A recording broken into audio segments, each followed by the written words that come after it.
recently I did a reaction video to Prince Mashele when he was talking about Julius Malema and the EFF. A lot of people felt like I should have done the whole interview because I only did like 2 minutes of the interview. So for those who don't know it, the man that you are seeing on your screen right now, his name is Prince Mashele.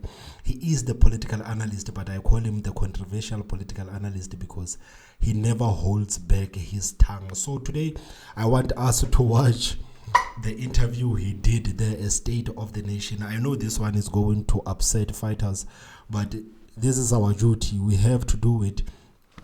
Prince Mashele went to the State of the Nation podcast with Mike Sherm to talk about the EFF, and he has a bit of warnings to the EFF supporters. So guys, let's hear what Prince Mashele today has to say about Julius Malema and the EFF.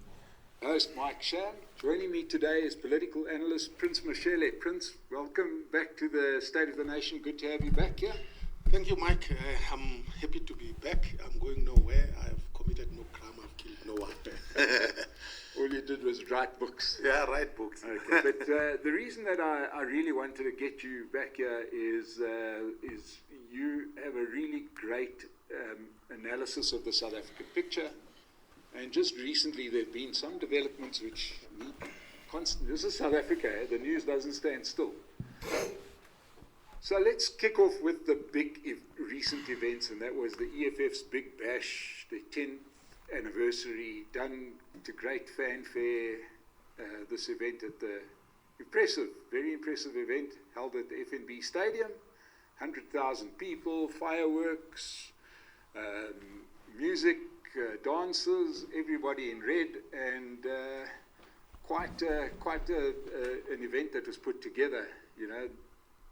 What do you make of it? Yeah, look, that event was designed to do, in the main, two things. Number one, it was to show that the EFF has made progress in terms of building itself as an organization over the past 10 years. So what's the best way to do it? You do what only the ANC has done post-1994. You host a rally at FNB, which is South Africa's biggest football stadium, and show force that you are massive. On that score, the EFF has scored a massive achievement. They are the second political party to fill up that stadium. So we need to congratulate them on that. So that was the first thing. The second thing was to launch their political campaign towards 2024, which is why if you listen to the speech presented by Julius, he was touching on issues that he thinks South Africans are concerned about. And his promise was, when we become the government of South Africa as the EFF, we are going to change that. He spoke about crime, he spoke about fixing ESCOM, and so on and so forth. On the second score, he hasn't achieved much because he said he's going to fight crime. He didn't tell South Africans how. He said he's going to fix ESCOM. He didn't tell South Africans how. Well, maybe, just maybe, Prince Mashele, maybe the EFF and Julius Malema, they will not say how they are going to fight crime, because other political parties, they might as well steal their ideas. I understand. Even on the previous video, I did say that I'm against this whole thing of political parties not telling people how they are going to effectively implement their policies. But at the same time, we have to understand that if Malema comes out and says, okay guys, I'm going to fix ESCOM and this is how I'm going to do it, what's going to stop the ANC from taking the plan and fixing ESCOM for themselves? So this whole notion of you're telling me that you're going to fix something but you're not telling me how, I get to see it that's why some other politicians, they tend to do it, because it's easy for other political parties to steal your ideas, and you can't simply go around telling people your ideas. fact, the EFF does not have a history of fixing anything in South Africa. Lies again, guys. I really don't like doing this because people like Prince Mashele are just he's just being dishonest right now. Because if you say that the EFF has no history of building anything, I mean, the EFF is literally the base of the youth of South Africa today. When the youth of South Africa cannot be accepted in institutions, in learning institutions, the first call or the first political party they take online is EFF. When people are dismissed at work unlawfully, the first political party they go to is the EFF. As much as people like to vote for the ANC, and when things go bad, they go to the EFF. But that's how people conduct things, and that is why the EFF is so effective. Like you can see, even the student command. Right now, the students in South African institutions are looking at the EFF. They know as long as the EFF is there, everything is going to get fixed. They know if the university can give me my certificate, I can go to the EFF. You know that if they don't want to give me accommodation, they don't want to give me NSFAS, I can go to the EFF. So the whole thing of like saying the EFF has no history of building anything in this country, whereas the youth of this country solely depends on the EFF, I think it's a bit disingenuous, man. It's a bit of a lie. It's a bit of a lie. Actually, the EFF has a history of demolishing things. Let's go back to Julius Malema as a leader in the Youth League. What did he do, which is historic? He and his friend, who was a premier of Limpopo at the time, Castle Matali, they collapsed the finances of an entire province to the extent that the province was taken over by the national government.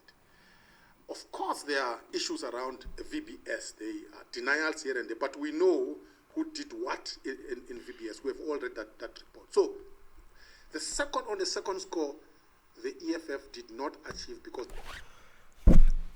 Mashele says that we've known what the report says, but we don't. And there have been a lot of people saying that the EFF has been implicated. The EFF has been implicated, but till this date, I have never seen any EFF official being implicated with the VBS. I've never seen any EFF official being investigated for the EFF. So basically, who are these people who actually collapsed the EFF? Because I'm sure right now, if any of the EFF members were there, we would know by now. Because a lot of people actually made it their mission to actually convince people that EFF did something with the VBS. But they never provided any evidence that the EFF has done anything with the VBS. So who are those people? Because I'm sure if those people were in the EFF right now, the whole country would have known who those people are. Or am I wrong, guys? Because they did not convince South Africans that they are capable of doing anything.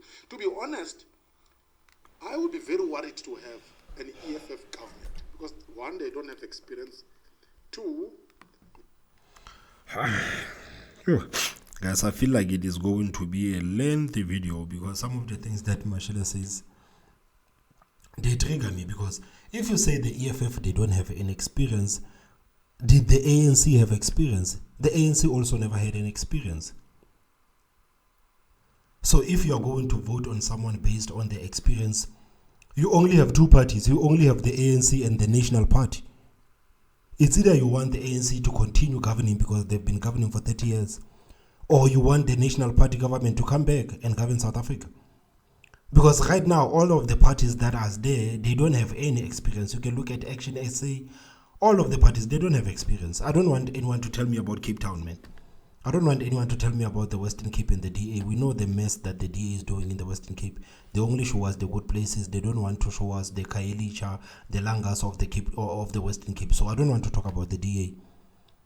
But if you want experience, there are only two political parties that have experience in governing. Is the ANC and the National Party. So which party do you want us? Because obviously you don't vote for the ANC. You don't like the ANC. So does it automatically mean that you want the National Party to come and govern because they are the ones who have experience? They are a radical element that has introduced chaos for example, into our parliament. The idea that you can jump on parliamentary tables is very dangerous. It reminds me of Hitler stormtroopers, for example. Now, the one optic that comes out of that particular event at the FNB Stadium is the almighty leader, right? This looked very, very Stalin-esque, you know. This is the leader, this is the guy standing over there making the speeches, all about him. This wasn't a show of the breadth of the party. To me, this was an absolute show of the individual dominance of Julius Malema. That is the character of the EFF. If you look at the performance, Hey guys, I don't want to interject. you can see that there is no party beyond Julius Malema. Take local government elections. The EFF does not win wards when it participates in local government elections. Why? Because the so-called ground forces, the leaders of the EFF, the councillors, are not trusted by communities. So communities don't vote for those characters. The EFF only performs well when it comes to proportional representation. Why? Because that's when it is possible to benefit from the image of the leader of the party. So Julius Malema, as the leader of the party, does have appeal. The entire party hangs on his charisma. He does have a following. And everybody who is in the leadership mix of the EFF is aware of that, which is why they all sing songs and choruses about Julius Malema, because they know that he is the magnet who pulled. Guys, but Prince Mashele right now is just grasping at straws, guys. He has a problem because the EFF is singing about Julius Malema. Guys, the ANC, they've been singing about their presidents. Since when? The ANC, they've been singing about their president since Nelson Mandela, man. So when did that become a problem in South Africa? When did that become a problem? And Mike said the whole show was to show, like he said Malema said nothing, like he basically said Malema said nothing. So Mashele has a problem with the EFF singing about Julius Malema, whereas the other political parties have been singing about their leaders for such a long time. How is that a problem, guys? Please tell me, how is that a problem? How is EFF singing about Julius Malema a problem, whereas the ANC have been singing about their presidents for such... Even right now, they sing about Ramaphosa, Ramaphosa, ixesha lifikile. Full support towards the EFF. If you want, you can perform a mental exercise and say the EFF minus Julius Malema. What do you think it would look like? I can tell you, the EFF minus Julius Malema wouldn't be what it is. So this whole thing revolves around the personality cult of the man. Yes, but this we've seen in history, personality cults working very effectively. Not perhaps great governments and not perhaps great leaders, but that cult of personality has been a very popular thing, right? It's captivating. We're seeing it almost a Hitler-esque type of vision.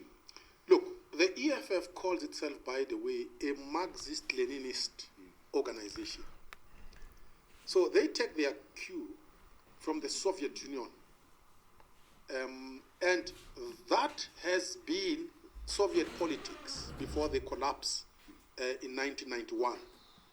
That the personality of Lenin, the personality of Stalin, that is the force that drives the party. Yeah. So that's how they style themselves. But also, by the way, in their constitution, by the way, they call themselves a socialist party, and they're also a social nationalist party. And that is the politics of Hitler. That is Tsarism, where you combine socialism plus nationalism. The nationalism of the EFF is a black nationalism. Now, if you look at how Hitler conducted his politics, it was all about the towering figure of the leader. Yeah. That's exactly how the EFF has organized its politics. That's how it conducts its business. So I'm not surprised. You are right. Guys, don't you hate it when people like Prince Mashele, don't you hate it when they make examples like Hitler, when they compare Julius Malema with Hitler, when they keep saying that the EFF is a cult, insulting all the members of the EFF, insinuating that they can't think for themselves? Don't you simply hate it when people compare Julius Malema with Hitler, man? Guys, do you know how many people Hitler killed? How many people Hitler killed? How many people Hitler killed? And this thing is a trend. Because even right now in America, when they talk about Donald Trump, they compare him with Hitler. And I'm like, Donald Trump has never killed a fraction. He has never killed anyone. Julius Malema, he has never killed anyone. But you can simply compare him with someone who has killed millions and millions of people. Solely because you just want to take the credibility, like you just want to tarnish his credibility. Guys, this whole thing is nonsense. This whole thing is nonsense. Right. That kind of politics, by the way, does work. There are people out there who follow powerful personalities, and the EFF has made such calculations. And the fact that they were able to bring almost 100,000 supporters to fill up the stadium means that Julius Malema's magnetic force, it's over 100,000, Prince Mashele, over 100,000. is attractive. Now, there was also another event which has attracted a bit of attention and certainly piqued my interest, and there was the gala dinner. It was going at enormously inflated prices to sit and listen once again, or share a table with some of the EFF higher-ups, and then subject themselves to yet another speech by Julius. But he chose to do two things. Listen to this guy. He says they subject themselves to another speech by Julius.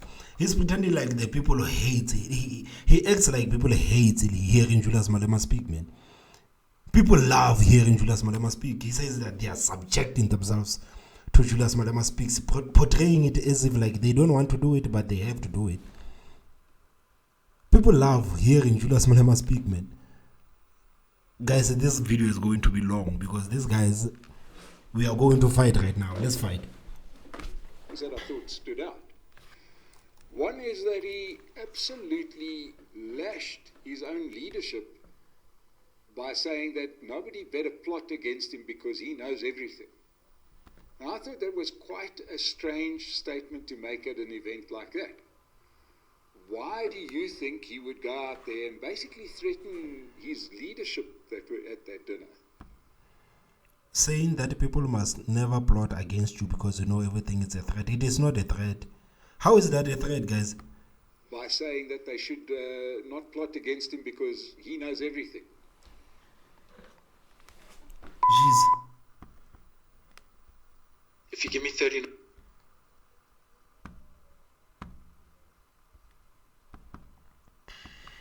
Number one, Julius Malema comes from the ANC. He used to be part of plotting against leaders in the ANC. He also used to be part of plotting to bring down opponents, such as Cope, for example, was at the center of that process. So he knows how plotting works. The fact that he made such a public statement against the circle of his own comrades means that he has some information that there are people within the leadership structure who harbor ideas against him or who may be plotting against him. Of course, he didn't tell us in detail what is happening, but he wouldn't make such a statement without knowing something. So he knows something. Of course, there would be people who would have ideas about him. Because, I mean, can you imagine Julius Malema no longer being part or no longer being president of the EFF? I think that Julius Malema is going to be president of the EFF for the next 20 years. And he knows that there will be others who will be ambitious in the process and say, but when is this guy going to step aside so that I too can be president? So he wants to send a message. And the funny thing about South African political analysts and all these guys, people are so obsessed with Julius Malema stepping aside or leaving the leadership role of the EFF. I mean, like, the EFF has only been in existence for 2 elections. For 2 elections. These people have been talking about Malema stepping out of power ever since he started the party. So what is this obsession with these political analysts, with this South African political analyst about Julius Malema stepping out? Like, Julius Malema is still young. His party is only like 10 years. Like, the EFF is only like 10 years. So why are these people so pressed and so concerned about when Julius Malema is going to relinquish power? Is Julius Malema ever going to relinquish power? Why is that the topic of the discussion? I don't understand this. Why is that a topic of discussion? I mean, like, the ANC has been in power for 30 years. They don't say anything. It's fine. It's cool. But Julius Malema cannot be the leader of the of the EFF for 10 years. It's a problem. Is that no one must entertain such ideas, number one. Number two, if you entertain such ideas, you must know what is going to happen to you. You are going to be gotten rid of. So that's the message he was sending. That is a typical message dictators send, by the way. If you are a Democrat, you would never make such statements because you would trust that your membership at the next elective conference would elect you. So there would be no need to threaten anyone. And in a democratic party, by the way, it would be normal for ambitious people to raise up their hands and say, I want to be the next leader. So the EFF, make no mistake, is not a democratic party. It is a dictatorial party. And Julius runs it as the arch-dictator. So they're going to give life to the old saying of the system that they want is one man, one vote, once. Yeah, once. Even one man, one vote once, by the way, it's engineered. Yeah. So before you go to the conference, Julius knew that he was going to be the leader. In a democracy, when you go to elections, such as we're going to elections next year, we don't know who's going to get 35%. We don't know who's going to get 50%. But in a dictatorship, elections may be staged. The leader knows that he is going to come back. Julius knows that no one is going to challenge him and win. Yeah. So how can they prove that, man? How can you prove that Ramaphosa didn't go to the last conference knowing that he had already secured the numbers? How do you know that John Steenhuisen didn't know? Like, are you guys honestly telling me that after Mosimane was kicked out, did John Steenhuisen did, like, he didn't know that the DA was going to pick him as the party leader? Are you honestly telling me that there is no possible way that Ramaphosa knew that he was going to win the conference last time? They're not phoning the removals company just in case they need to move their furniture out of the union buildings. Or another statement made, or another part of his speech at that. Platforms like this, like Mark's platform, like platforms like this are garbage, guys. We have to be honest. Platforms like this are garbage. If you really want to ask someone to come over to discuss the South African politics, man, at least why don't you just, guys? Why don't you debate maybe a bit about some of the stances that you are taking? Platforms like this are garbage, guys. I don't want to lie. At the banquet gala dinner was a glowing tribute to Adriano Mazzotti, telling the whole world what a wonderful guy he is and how he was there. And we've known about the Adriano Mazzotti relationship from the beginning. This isn't news. Why would he choose now, 10 years later, to hail him as this wonderful supporter and funder of this organization? It felt a little bit strange because this isn't new. Look, I think he wanted to achieve a few things. Number one, Julius has been painted, and he's aware of it, by his critics as a racist against white people. He wants to neutralize that criticism. Why? By saying, look. Why would Julius want to criticize the white criticism? Why? I don't hate white people. I hate a certain type of white person who is racist. If you are progressive and you are white, I can work with you. Here is an example of a white man, Mazoti, who is a good white man. And I'm clapping hands for him. So forget about people who say, I hate white people, I'm a racist. I'm not a racist. Yeah, he's a white man. That's what he wanted to do. The second thing, why would Mazoti support Julius Malema for all the years? Mazoti is like a panther. He has picked Julius Malema as a horse that he's going to ride. And his bet is that at some point, Julius Malema is going to be part of South Africa's government. So he is investing. There's no businessman who just pumps money, who would pump money the way Mazoti is pumping money into the EFF, expecting to get nothing. He hopes that over time, Julius will be a leader of South Africa. And when that happens, Mazoti is going to do business with the state. So he probably is very happy that Julius is praising him publicly, because in the process, Julius is preparing South Africans that this is a good man. So if we get to a point where Julius is a leader of the state, Mazoti does business with the state, we would have been prepared as a public that this man is a good man. That, I think, is the game that Julius is playing. And it also, I suppose, makes it very difficult if Mazoti is caught doing something nefarious. It's going to make it very difficult for our hawks and justice system to move against him, much like it was very difficult for all of those years to move against the Guptas.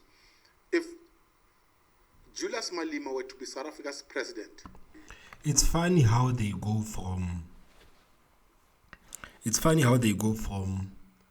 Julius Malema's nefarious characters, skip Ramaphosa, then make an example about the Guptas. They don't want to say anything about Ramaphosa's friends. He literally skipped Ramaphosa. He had to think about Jacob Zuma and think about the Guptas. He's basically insinuating that the President Ramaphosa is clean as a whistle. His associates are clean as a whistle too. So these are the corrupt ones. Julius Malema and Jacob Zuma. These are the corrupt ones. No one would arrest Mazoti. Julius has told the public this is a good man. That would be interpreted very clearly and loudly by the security forces and the criminal justice system if Julius were to be the president. No one would dare touch Mazoti if he were to do something wrong. Yeah. And that's the game that the two are playing. That, look, support me. When we get there, you must know I'm going to reward you. No one is going to touch you. That is the kind of game that they are playing. So the fact that they are praising each other publicly is a way of preparing the public mind so that we accept this man as a good man, despite what we know about him. Now, all of this comes against the backdrop of some very, very, very poor performances by the EFF in by-elections, where it looks like their ideology has reached its limit, right? They're losing support wherever they go, but yet they stage this wonderfully big event. What message is one to receive? Did you hear that, guys? He says that they stage an event. He says the EFF's anniversary in FNB Stadium was staged. He says it was staged, guys. What type of denialism is this? You look at this guy, you can see that he feels the pain. Every time he thinks about Julius Malema, he can't fathom the idea of Julius Malema actually being his president. He's just rambling nonsense. And guys, I'm going to be honest here. I was going to reserve this comment until the whole podcast is done. But guys, I have to say, I'm really disappointed at Prince Mashele, guys. Prince Mashele, I'm very disappointed at him. I'm disappointed at his takes. This is how he thinks. I mean, like, we've been subjected to this guy on television for years. We've been subjected to Prince Mashele on television for years, guys. Why is this guy paid to be a political analyst when he analyzes things like this? I wouldn't pay Prince Mashele I wouldn't pay Prince Mashele to even wash my slippers, man. Why should this guy be paid to be a political analyst when he analyzes things like these, guys? Have you heard the things that Prince Mashele is saying on this platform? This whole conversation is nonsense, because most of them, they are trying to avoid the reality of what's happening right now. Just like this guy just said that Julius Malema has staged an event. He said that over 100,000 people who went to the FNB, he said, like, it's not true. It was staged. Maybe all of those people who were bought in, or Mazoti paid everyone. I'm sure they are not far from insinuating that. From these two different things that seem at odds with one another. Is the point I made earlier. Local communities in South Africa don't trust the radicals of the EFF. Why? Local communities know these characters. So when you go to wards, the EFF does not win. So the leader, the type of leader that you have of the EFF is a very scary character. Is someone who wants to break things. It's not someone who wants to build. And communities are scared of such characters. That's why the councillors of the EFF don't win wards. That's why we are seeing in by-elections, because these by-elections, by the way, are about wards. The EFF is losing one by-election after the other because their councillors are not trusted by communities. But if you look on the other hand, in terms of the proportional representation vote, they are slowly growing, because that is about the collective image of the party, and that collective image hangs on the personality of Julius Malema. So if we go into the next national elections next year in 2024, I would not be surprised if the EFF were to grow a bit. Why? Because that vote next year in the main will be about proportional representation. It won't be about a constituency-based system. So the EFF will not field candidates and say... So according to Prince Mashele, if people don't participate in the by-elections that are not well advertised, by the way, we never know when these by-elections are. I don't believe it's the matter of that the people in our communities, they don't trust the EFF. It's the fact that the people don't know when these elections are. These elections are barely even advertised. I always hear about the results. I never hear people saying, "Oh, today is by-elections, we're going to vote." I've never heard that. These elections are not advertised. I think it is the fault of the IEC. So if the EFF performs marginally bad on the by-elections, but on the national stage it performs good, is that people don't love you. According to Prince Mashele, people don't love you.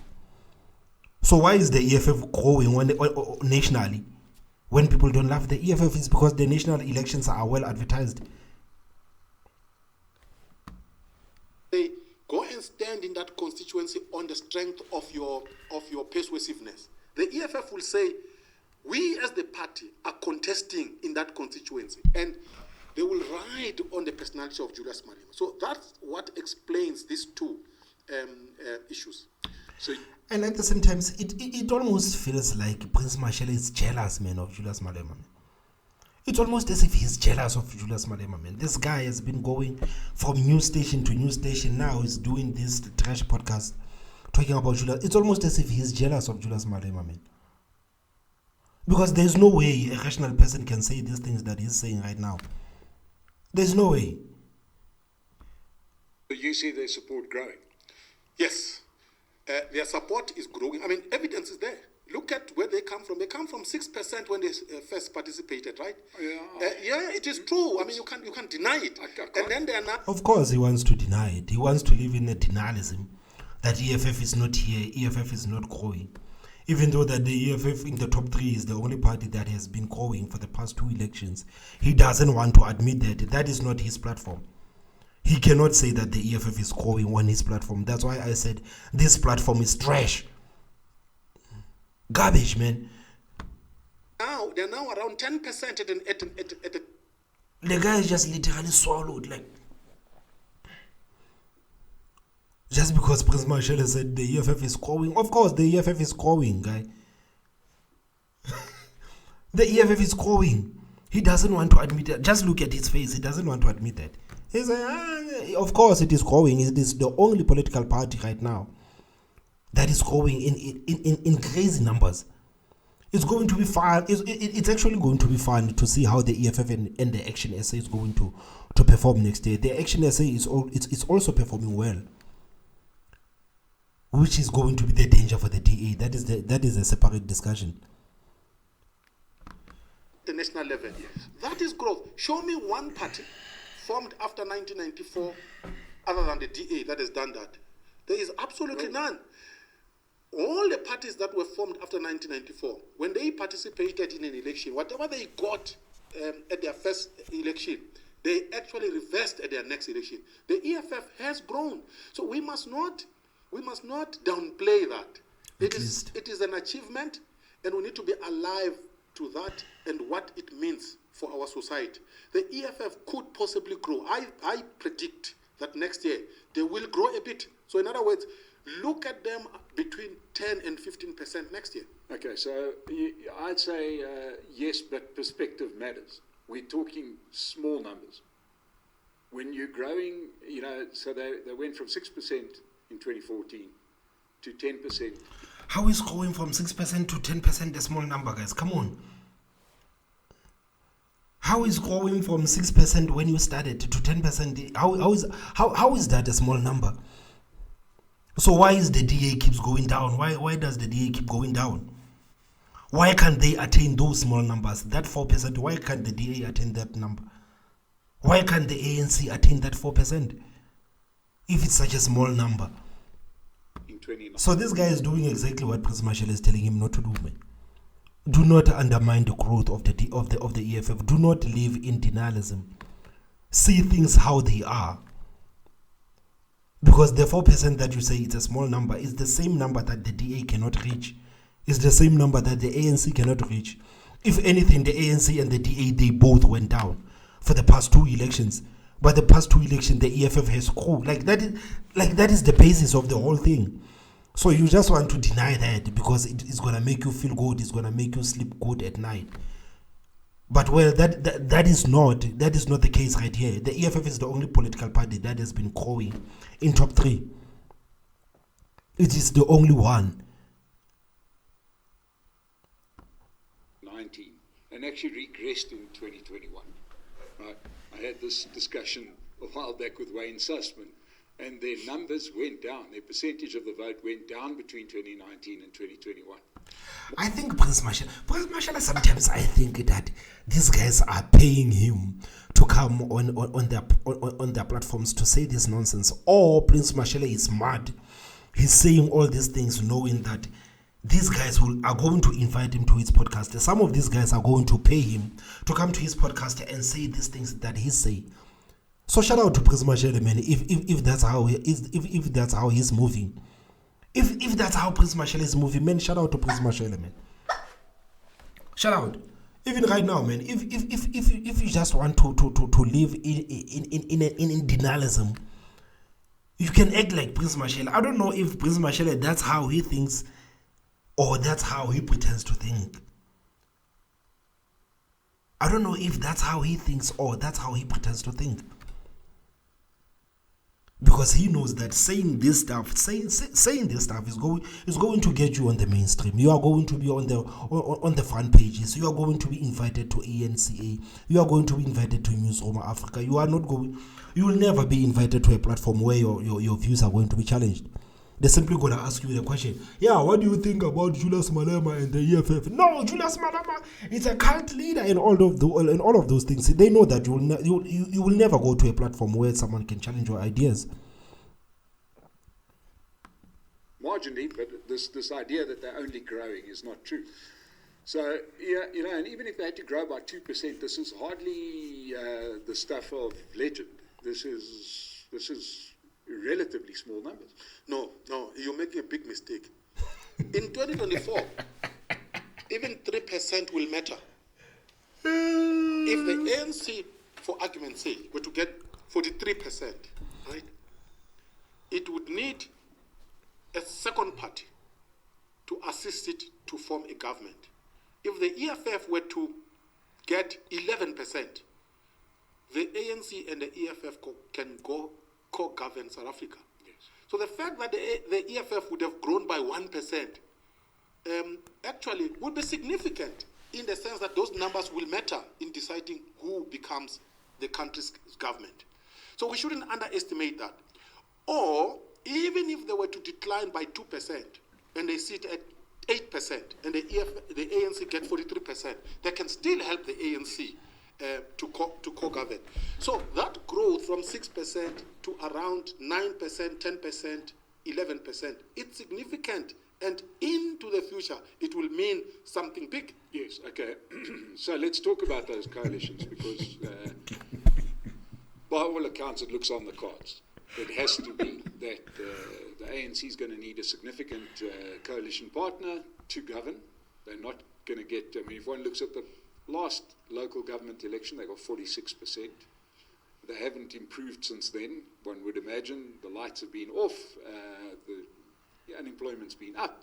Hard to see why their growth would increase, right? You've got a more and more lethargic president and a cabinet that seems to be completely out of touch completely, right? So let's give them the 46%. They need some significant vote. Do you subscribe to the idea that the natural partnership is purely one phone call to Julius from Paul Mashele saying, Julius, we've done it, you're in? No, it's much more complicated than that. If the ANC were to get, say, 46% and it has to constitute a government, there would be three possibilities in the main for the party to govern. Possibility number one, which is very likely, is Paul Mashele making a call to Julius and says to Julius, please come, let's talk. You are going to be deputy president, I am going to be president.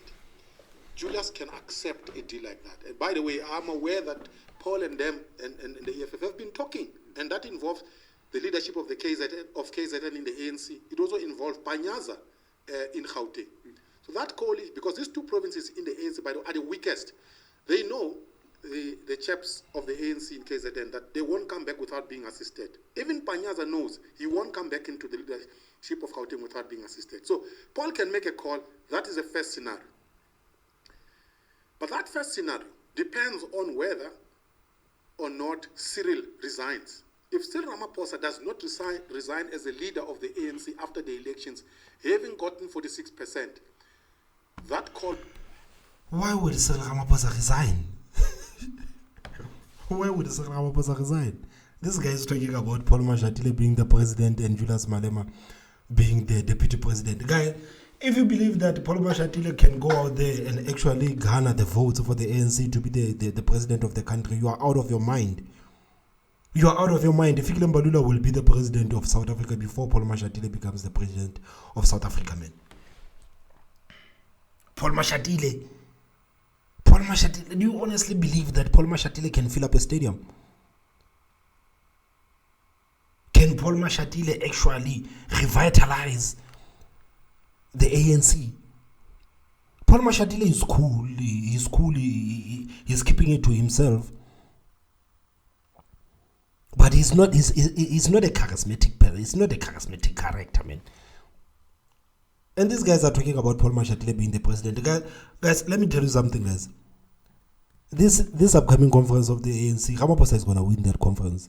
And Ramaphosa is going to win the presidency of South Africa again, but with an assistance and possibly from the ANC or possibly from the EFF or anyone where I can maybe partly agree with Mashele. But the whole notion of Ramaphosa not longer being the president of South Africa, guys, that is nonsense. Ramaphosa is going to stay. There is no indication that Ramaphosa wants to step down. There is no indication that Ramaphosa wants to step down from being the president of the ANC and president of the country. All won't be possible because Cyril won't co-govern with Julius Malema. There is absolutely no way. There's bad blood. I mean, Julius insults Cyril every opportunity he gets. Well, Cyril did kick him out of the party. Exactly. So that leaves two scenarios for the ANC. First scenario, it's Cyril himself making a call to Helen Zille, who is actually the person who's running the DA, and say, Helen, I want us to talk. We can co-govern. The biggest issue. What guys, Cyril Ramaphosa can make that call. Cyril Ramaphosa. To Helen Zille. There I can believe. There I can agree with Mashele, guys. There I can agree with Mashele. There's a huge possibility of Ramaphosa calling the DA. There's a huge possibility. Right there, I agree with him, man. Mainly because of how Ramaphosa moves, man. Ramaphosa moves funny, man. Ramaphosa moves very funny. He moves very funny. It's just a good thing that the DA is dying. I don't believe that anyone is looking to the DA right now because the DA is practically dying. It's dying, the DA. The DA, it has no identity right now. Even the people who love the DA are now going to vote for Patriotic Alliance. Some are going to go to the Action SA. The DA is one party that I'm sure after 2024 it will be irrelevant.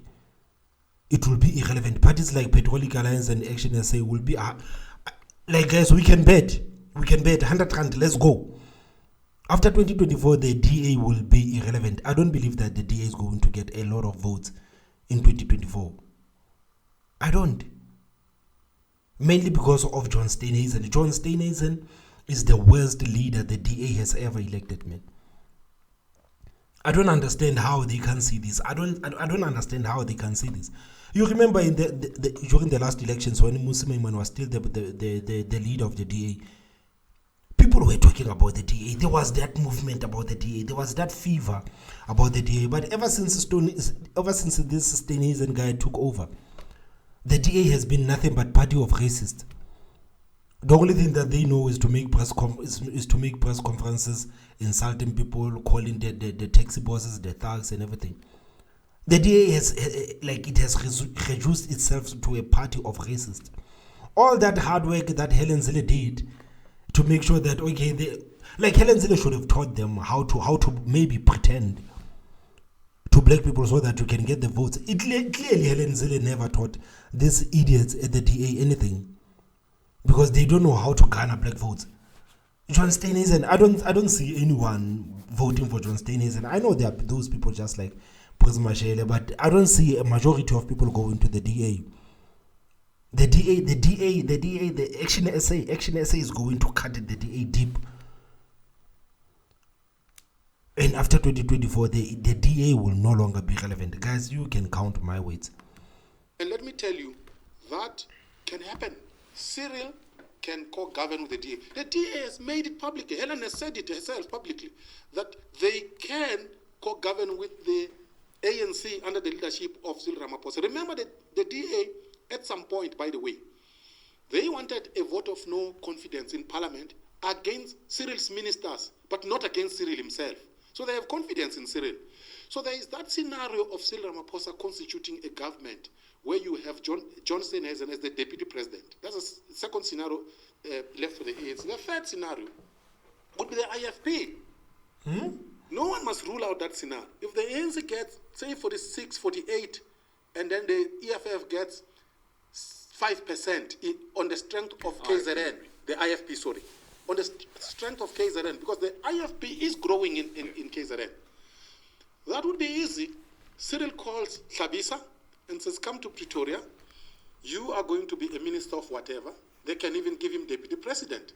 That is also a scenario that is open to the ANC. So the ANC has three scenarios open to it if it does not get 50%.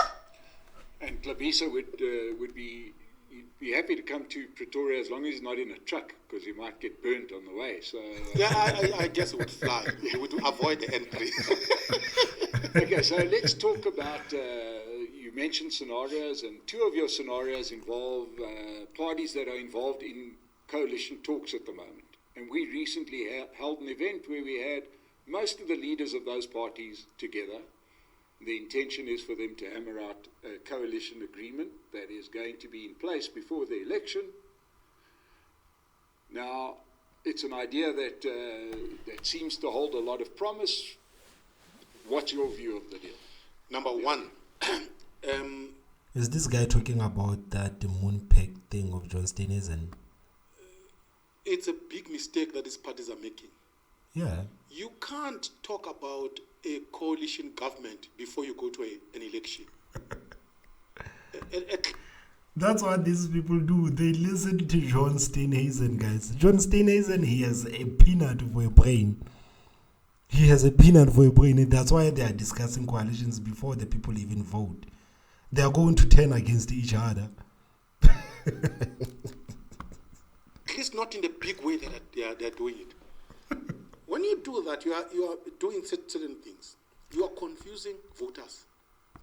Think of someone who says, you know what, Prince Mashele was kicked out of the DA. I hate the DA. I will vote for Action SA.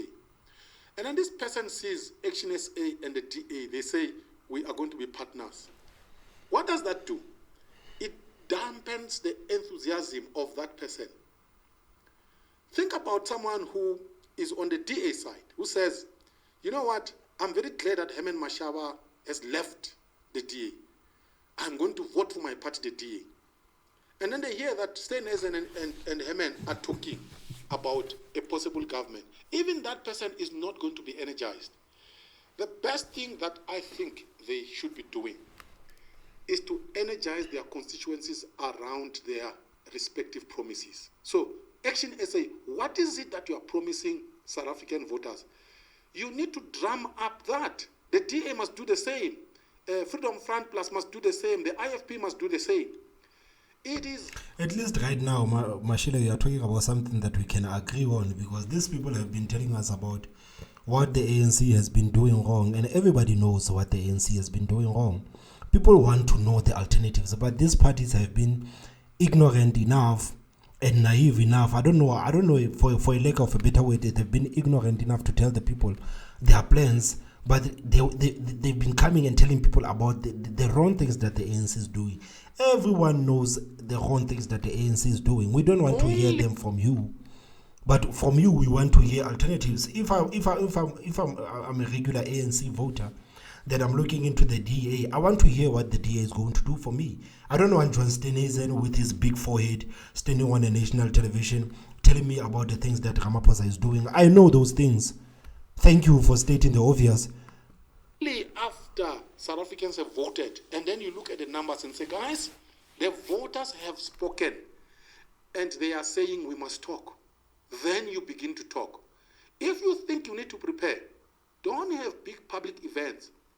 Deploy your technicians, your strategists, to talk in the background and hammer out a possible deal. Don't publicize it. In my view, I think they are making a big mistake. But if you were to ask me, in terms of the future of South Africa, I think the future of South Africa, and I don't mince my words on this one, I think the future of South Africa would be in good hands if you were to have a coalition government that involves three anchor parties: the DA, Action SA, and the IFP. You know why? Because these three parties don't have a history of corruption. These three parties don't have a history of collapsing a government. They don't have a history of stealing public money. The ANC has a history of state capture. The EFF has a history, the leadership has a history of collapsing Limpopo. So I am more scared about, I'm more scared of the coalition between the EFF and the ANC more than I am scared of the coalition between the DA, IFP, and Action SA, and the rest of other opposition parties. Okay, so you say that these talks are premature and it could lead to confusion. However, DA, Action SA, and IFP, that will never happen, man. The big complaint has been that coalitions, and here I'm thinking of the metros, where coalitions have been unstable. Everybody says, no, you guys have to do a better job. Right? You can't have a coalition doing what they did in Joburg, for example. If that is the case, then do you not, even that is the constant criticism, especially from many political analysts and many people in the media saying, oh, these coalitions are a mess, look at what happened in Joburg and Kuruleni and so on. Do you not think it's a wise idea, and in the backdrop of that, to say to people, calm down, we're going to have this all under control for the next general election. No. The DA must say to South Africans, we are working to be the government of South Africa. I mean, I would imagine that every political party that participates in this political space wants to be a government. There's nothing wrong in the DA telling South Africans, here we are the Democratic Alliance, we want to govern South Africa, and here are our principles, and this is what we're going to deliver. Number one, there's nothing wrong in Action SA, by the way, saying, here we are, we stand for 1, 2, 3. We want to govern South Africa, vote for us. The same applies to the IFP, the same applies to UDM and so on. The fact that these parties are small should not make them feel weak to make bold promises. Well, I don't think those promises are worth the paper they're written on. Why? Because what use is it, even the DA is the biggest of our official opposition. They are never going to win an election on their own. Never. Yeah, but never. It's not even close. So, you know, it's a thing that drives me mad. Everybody says, we want to know what your policies are. Well, what does it matter? Yeah. We're never going to be in government. Yeah, but so rather you want to know what we're going to do, rather let's play the game where we are now, but we're not going to be the next government. But what you can do is you can hold the next government to account, or we can be a coalition partner. I don't see what the value is of the Freedom Front Plus, or even the IFP, saying, when we're in government, well, good luck to you. There are two things in response to that. You are a victim of history. Yes. And in reality. And no. That reality, by the way, is the past. Okay. That reality it's not a future of South Africa. Those who think and feel like that are going to be terribly shocked after the 2024 elections. Here's the thing. The ANC, call me again next year after the elections. The ANC will not win the elections next year. But the ANC will not stop telling people to say, vote for us. The ANC will not say, vote for us and the EFF because we are possibly going to be coalition partners. That's the first response. The second response is Julius at FNB. You watched him. What was he saying? He was not punting other political parties. He was saying, when we, as the EFF, become the government of South Africa, we are going to fix ESCOM. He didn't say, when we and the ANC become the government of South Africa, we are going to fix ESCOM.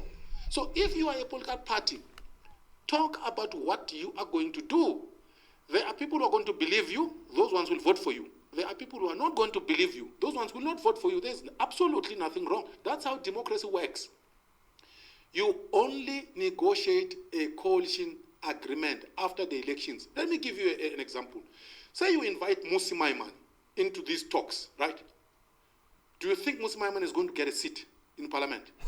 It depends how big his friends and family circle is. Exactly. He may not get a seat. But then you would have wasted his time. Hey, these guys are counting out my boy just like that. Muhuti, my man. And the time of his would-be coalition partners negotiating a deal with this guy. You wake up after 2024, the guy hasn't gotten a seat. But you had discussions with him. Why are you wasting time? So don't waste time. Channel your resources, your energy. That is an idea of John Steenhuisen, guys. That is an idea of John Steenhuisen. He calls it a moon peg. He calls it a moon peg. Where parties come to discuss the elections before they even take place. They come and they decide and they discuss the coalitions before they are even voted. Your money and everything into campaigning and sell your own message.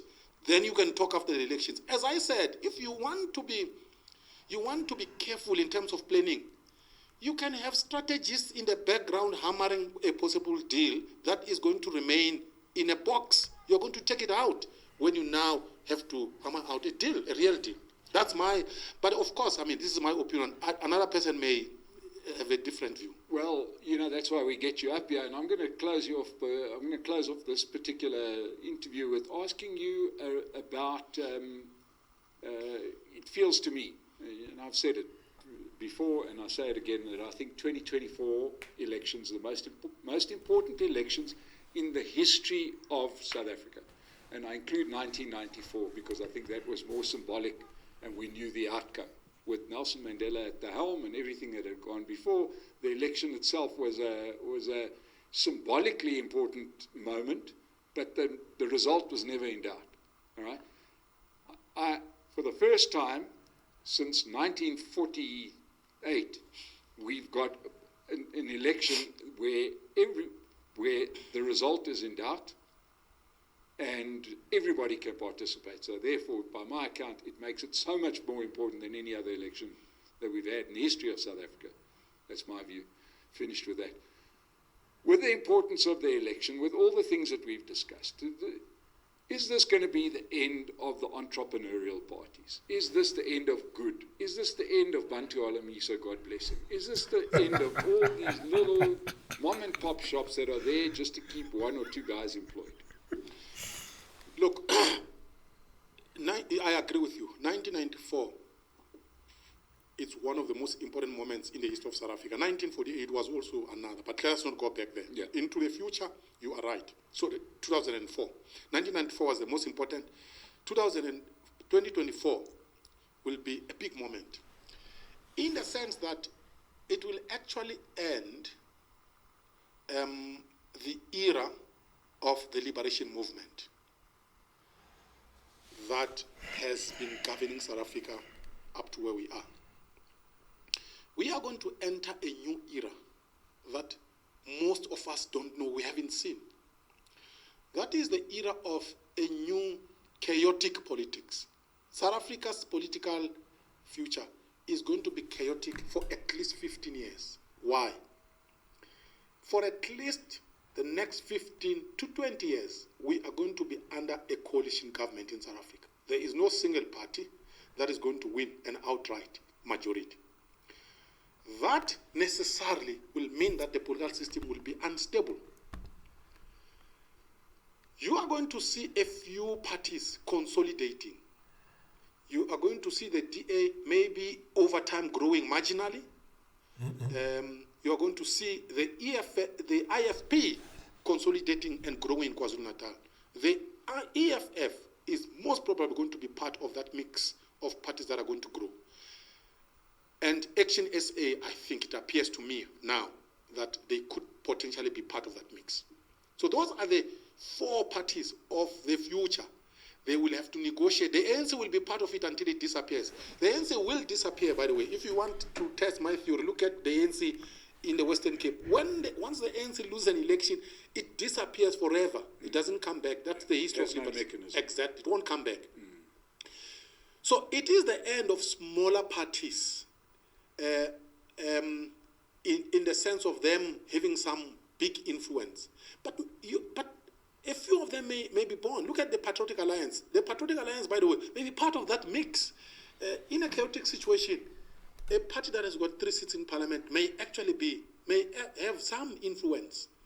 But I see 4 parties going into the future, consolidating and growing. My worry is that chaos may not stabilize and grow the South African economy, because there will be no single party that is in charge championing and pursuing its policies. As a result, we will see the political chaos spilling into society, where the criminal justice system is not strong. You have protests every day, where there are no jobs for the youth, and that will mean that there will be more crime in society. That will mean that there will be hopelessness in society. So South Africa is standing on the brink of chaos, and it will take, I don't know what it will take, serious patriots who are going to come together and say, how can we prevent a total collapse of our country? Prince, once again, insightful analysis. Man, there's nothing insightful about this, man. You guys just wasted my time. But I'm going to waste your time too. Because I'm going to upload this video anyway. So guys, please tell me what you think on the comment section, and please leave that like. And the most important part, guys, please subscribe. My name is Thomas Mabaso, and I will see you next time. Bye-bye.